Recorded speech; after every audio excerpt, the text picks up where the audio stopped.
Welcome to the Old Time Radio Superman Show. This is your host, Adam Graham.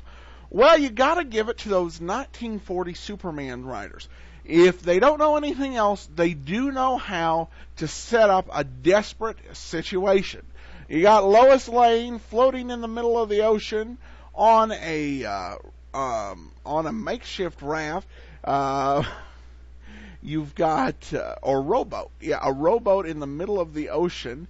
You kind of wonder why the villains gave her a rowboat, but she is out there in the ocean, basically at the mercy of the sea, which is not a place to be.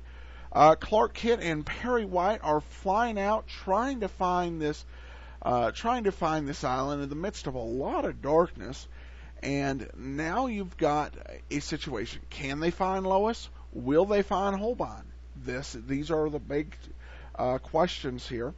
As we get started, I want to encourage you to check out Laser and Sword magazine, lasersword.adamsweb.us, for the latest in brand new, exciting serial fiction. Email me your thoughts on the podcast, adam@adamsweb.us, and also feel free to cast your vote for us at Podcast Alley. That's much appreciated. PodcastAlley.com. Cast your vote for the Old Time Radio Superman Show. But with that, with no further ado, let's get into Hans Holbin's Doll Factory, Part 5, here on the Old Time Radio Superman Show. Presenting the transcription feature, Superman. Up in the sky! Look! It's a bird! It's a plane! It's Superman! And now, Superman, courageous visitor from another world who has come to Earth resolved to dedicate his tremendous strength and unusual powers to the fight for truth and justice. Superman, who mingles with ordinary men disguised as mild-mannered Clark Kent, reporter for the Daily Planet newspaper. When we last saw Kent, he was piloting a seaplane in company with the Planet's editor, Perry White, searching in the storm-swept darkness for a tiny man-made island 50 miles out to sea. The island to which Hans Holbin and his helper, Joe, took Lois Lane, after Superman discovered that the explosion which wrecked Holbein's doll factory was caused by a new high-powered explosive Holbein was packing inside dolls. But unknown to either Kent or Perry White, Lois is no longer on the island. Holbein and Joe have placed her in a small rowboat and set it adrift without oars. Moment by moment, the high wind and fast-ebbing tide are carrying the frail boat further out to sea. All this while, Clark Kent searches for an opening in the low, murky ceiling of the sky. Listen. Storm's getting worse by the minute. Well, we just have to circle for a while. According to that navigation chart we found on Holbein's boat, we should be somewhere over the island. Kent, do you think Holbein's a foreign agent? Oh, I don't know what to think, Mr. White. Whatever he is, that accidental explosion in his factory put a crimp in his plans. If that hadn't happened, he might have gone on merrily making dolls, each one of which was a horrible instrument of death. I don't know, Kent. I'm all confused. But in the meantime, Lois may be in danger of her life, and all because of me. No, you mustn't think things like that, Mr. White. Won't do any good. Hold on, I think I see an opening in the clouds.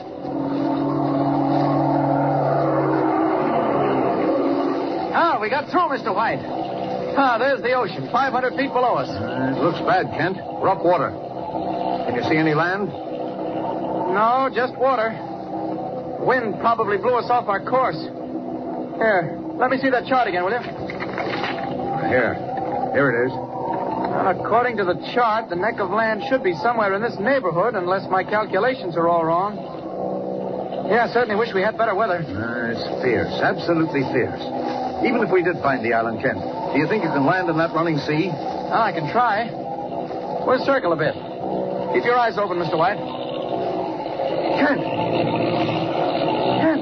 What's that directly below on the water? Good heavens, it's a boat. A small rowboat. And there's someone in it. Look, that wave almost swamped it. I'm going down. Kent, now don't be a fool. You can't land here. The plane would float 5 minutes in that sea. We'll have to take our chances. There's a human being in that boat. I can't stand by and see it turn over. Kent, it's 2 lives against 1. Well, maybe you're right. Maybe I shouldn't risk your life. Look, Kent.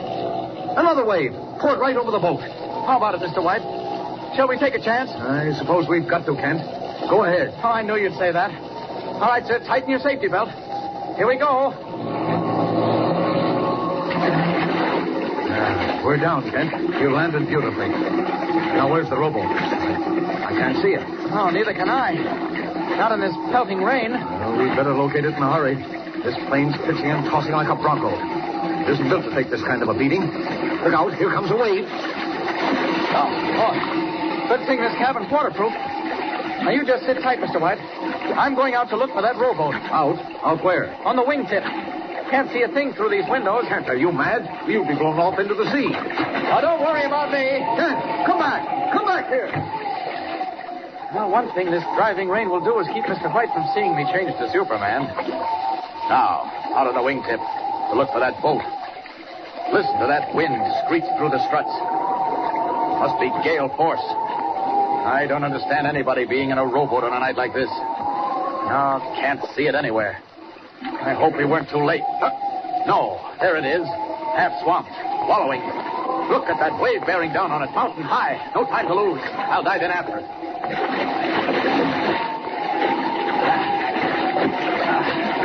Oh, that wave capsized the rowboat. I may not be able to find whoever was in it. Not in this sea. Faster. Faster.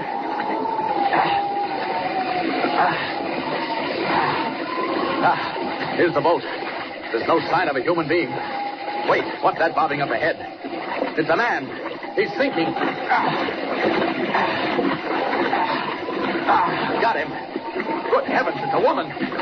It's Lois. Lois Lane, half drowned. Calling. Mr. White shouting for help. Look, the plane. A wave hit it and turned it over. It's going down. Hold on, Mr. White. Hold on.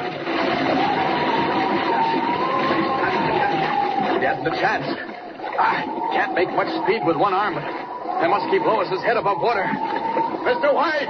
Mr. White! Oh, the plane sank like a rock. There's nothing but an oily film on the water. Mr. White! Mr. White! Oh, he's gone. Probably went under with the plane. There might be a slim chance of finding him if I dove down, but that would mean leaving Lois to drown. No, I can't take that chance. Got to get her to a doctor before it's too late. Up! Up! And away!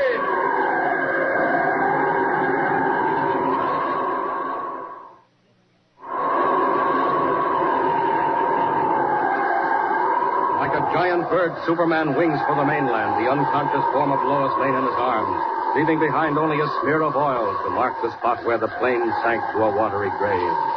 Meanwhile, on the tiny island, Hans Holbin and Joe listen intently for a familiar sound that has come to them over the storm. I don't hear it no more, Mr. Holbein. You're sure it was a plane? Yeah, I couldn't miss it. The fools. Do they expect to pick us out in this weather? And even if they did, how could they land? What about when the storm clears and it's daylight? Well, what about it? They'll see the shack. That storage house where you keep the dolls. You know, Mr. Holbein, I suppose it's none of my business, but I still don't get the point in loading the island with them powder-filled dolls. You're being paid and paid well, aren't you? That's enough. It ain't that, Mr. Holbein. I was just wondering. You've been carting that high-powered stuff over here for almost a year. And I would have kept carting it if that Peters numbskull hadn't dropped a lighted match into an open case of dolls and caused the factory to blow up. I know. But what are you going to do with all this stuff that's here now?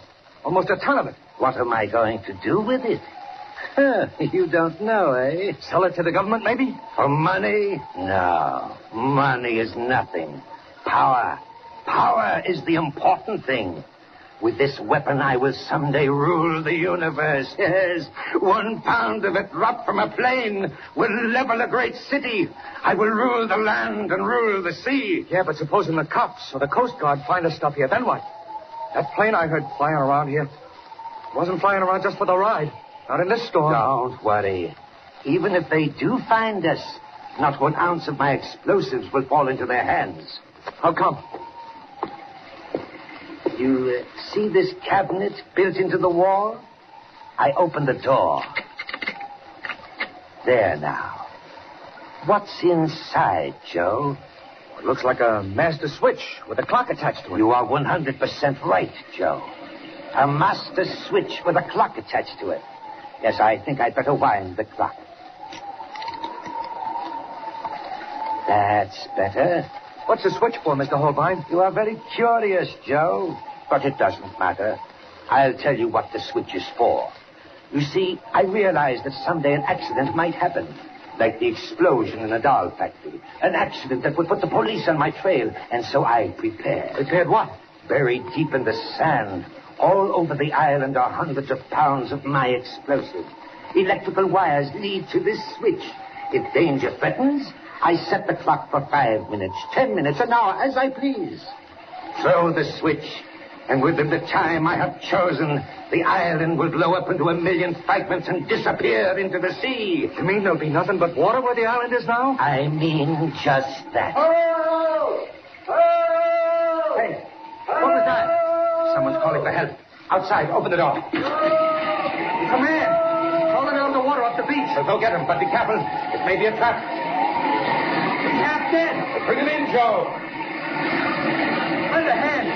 The guy's waterlogged. Up with him. That's it. Now close it off. He must have fallen off a boat. Oh, I don't think so. See what he has in his coat pockets. A lot of wet papers. Here, let me have them. This is very interesting. What is it, Mr. Holbein? This man is Perry White, editor of the Daily Planet. Hey, that means they're around here someplace. They know where we are. Stop shaking like that. Tie him up quickly. There's rope in the corner. Now, hurry. There's not much time. What you gonna do? Oh, never mind. All finished? Yeah. He won't get loose. All right. Stand up. Hey, what you pointing a gun at me for? Turn around, Joe, and put your hands behind you. Hey, what's the big idea? You ask too many questions, Joe. You're too curious.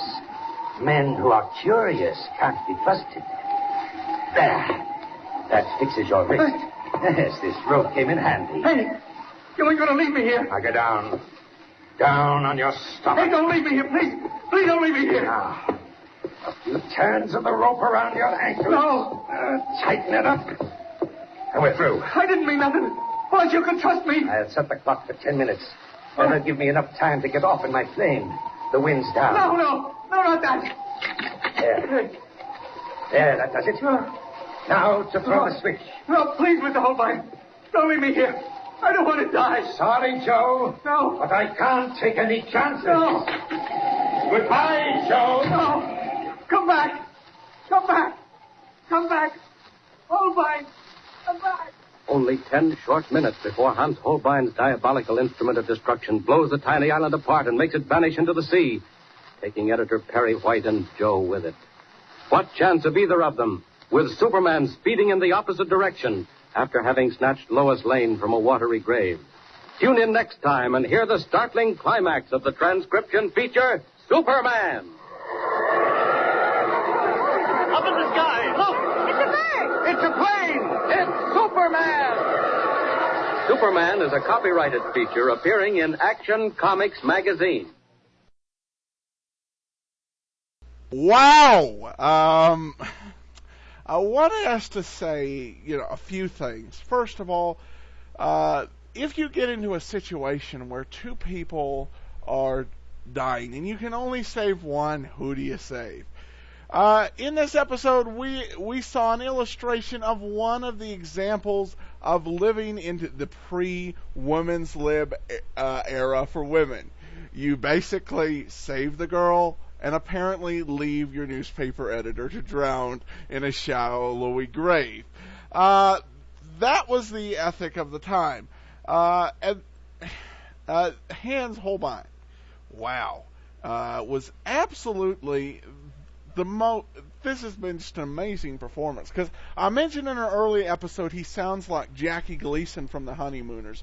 So this is one of the more so what I've been listening to is a deranged Jackie Gleason impersonator, who is, a lot of contradictions. He's perhaps the villain who got the most courtesy. Sorry, you're going to have to die. And also some kindness. Save the guy from drowning. The guy Superman left to die. And but still with designs that even exceeded the Yellow Mask. the Yellow Mask dreamed of taking over the world. Hans Holbin, these doll makers, they are ambitious. His dream, the universe. You listen to him, wow. It's one of the most polite, courteous, and kind deranged lunatics ever seen featured in any forum.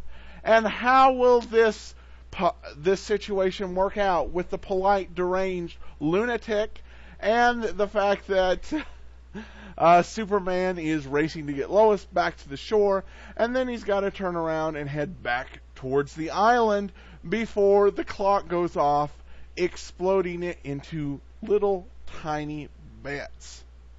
Again, they know how to set it up, even though you look at it at the end and you say, boy, there's suspense. But sometimes you look and say, boy, how did we get here? But we'll get to find out the exciting, action-packed conclusion next time on the Old Time Radio Superman Show. For now, this is your host, Adam Graham, signing off.